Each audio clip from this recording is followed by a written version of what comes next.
ಭಯಕ್ಕೆ ಮದ್ದಾಗಬಹುದು. ಆದರೆ ಕ್ಯಾನ್ಸರ್ಗೆ ಚಿಕಿತ್ಸೆ ಇಲ್ಲ. ವಿಳಂಬವೇ ಕುತ್ತು. ಜಾಗೃತರಾಗಿ ಕ್ಯಾನ್ಸರ್ ತಪಾಸಣೆ ಮಾಡಿಸಿ.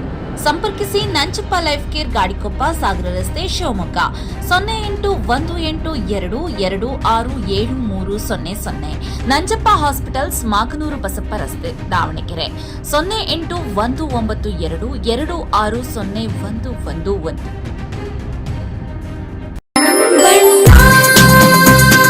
ಸರ್ಫಾ ಕೋಟ್ಸ್, ಸರ್ಫಾ ಕೋಟ್ಸ್, ಸರ್ಫಾ ಕೋಟ್ಸ್ ರವರ ಸುದೀರ್ಘ ಬಾಳಿಕೆಯ ಸುಂದರವೂ ಆದ ಜಲಾಧಾರಿತ ಪರಿಸರ ಸ್ನೇಹಿ ಪೇಂಟ್ಗಳನ್ನೇ ಬಳಸಿ. Surfa luxury emulsion paint, odourless, low VOC, good for health, good for earth. Surfa coats. ಕೇಂದ್ರ ಸರ್ಕಾರದ ವಿವಿಧ ಯೋಜನೆಗಳಲ್ಲಿ ದುಡಿಯುತ್ತಿರುವ ಕೋಟ್ಯಂತರ ಆಶಾ, ಅಂಗನವಾಡಿ, ಬಿಸಿಯೂಟ ಕಾರ್ಮಿಕರಿಗೆ ಸರ್ಕಾರಿ ನೌಕರರ ಸ್ಥಾನಮಾನ ನೀಡಬೇಕೆಂದು ಆಗ್ರಹಿಸಿ ಶಿವಮೊಗ್ಗ ಜಿಲ್ಲಾಧಿಕಾರಿಗಳ ಕಚೇರಿ ಆವರಣದಲ್ಲಿ ಎಐಟಿಯುಸಿ ಕಾರ್ಮಿಕ ಸಂಘಟನೆಗಳು, ಅಕ್ಷರ ದಾಸೋಹ, ಬಿಸಿಯೂಟ ತಯಾರಿಕರ ಫೆಡರೇಷನ್, ಆಶಾ ಕಾರ್ಯಕರ್ತೆಯರು, ಅಂಗನವಾಡಿ ಕಾರ್ಯಕರ್ತೆಯರು ಪ್ರತಿಭಟನೆ ನಡೆಸಿದರು.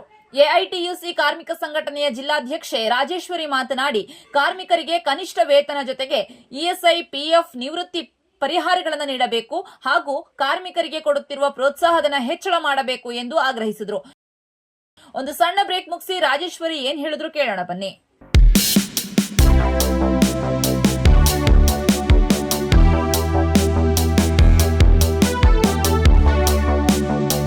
Looking for a little joy in every bite? Dairy Fresh Ice Creams brings you 50+ natural flavors with no added colors and the real taste of fresh fruits. Made with goodness from the Malenadu region.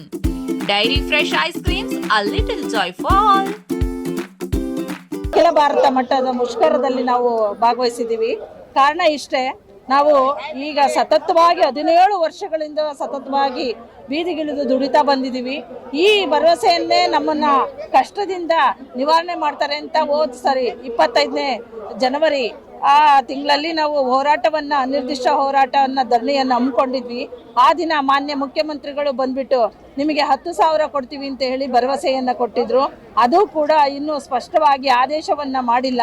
ಮತ್ತು ಹಾಗೆ ಕೇಂದ್ರ ಸರ್ಕಾರದಿಂದ ಬಿಡುಗಡೆಯಾದಂತಹ ಈ ಪ್ರೋತ್ಸಾಹಧನನ್ನು ಕೂಡ ಇನ್ನು ಜುಲೈನಿಂದನೂ ಕೂಡ ಜಾರಿಯಾಗಿದೆ.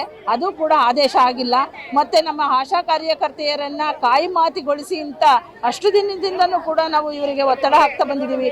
ಅದು ಕೂಡ ನಮ್ಮ ಬೇಡಿಕೆನ ಈಡೇರಿಸಿಲ್ಲ. ಆ ನಿಟ್ಟಿನಲ್ಲಿ ಶಿವಮೊಗ್ಗ ಜಿಲ್ಲೆಯಲ್ಲಿ ಎಲ್ಲ ತಾಲೂಕಿನಲ್ಲೂ ಕೂಡ ನಾವು ಇವತ್ತು ತಹಸೀಲ್ದಾರಿಗೆ ಮನವಿ ಕೊಡೋದ್ರ ಮೂಲಕ ಮತ್ತು ಡಿಸಿ ಸರಿಗೆ ಮನವಿ ಕೊಟ್ಟು ಮಾನ್ಯ ಪ್ರಧಾನಮಂತ್ರಿಗಳಿಗೆ ಇವರ ಮುಖೇನ ಅವರಿಗೆ ತಲುಪಿಸಬೇಕು ಅಂತ ಹೇಳಿ ಹೋರಾಟ ಹಮ್ಮಿಕೊಂಡಿದ್ದೀವಿ.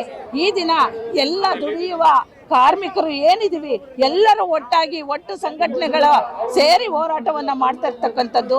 ಕಾರಣ ಇಷ್ಟೇ, ನಮ್ಮನ್ನ ಇವರು ರಕ್ತ ಕಣ್ಣೀರಿನಲ್ಲಿ ಸುರಿಸಿ ದುಡಿಸ್ಕೊಳ್ತಾ ಇದ್ದಾರೆ. ಹಗಲು ರಾತ್ರಿಯಿಂದಲೇ ದುಡಿಸ್ಕೊಳ್ತಾ ಇದ್ದಾರೆ. 18-12 ಗಂಟೆಗಳ ಕಾಲ ಕೂಡ ಹೆಚ್ಚಾಗಿ ದುಡಿಸ್ಕೊಳ್ತಾ ಇದ್ದಾರೆ. ಮತ್ತೆ ಬಂಡವಾಳಶಾಹಿ ವಿರುದ್ಧ ನಾವು ಹೋರಾಟವನ್ನ ಇಟ್ಕೊಂಡಿರುವಂತದ್ದು.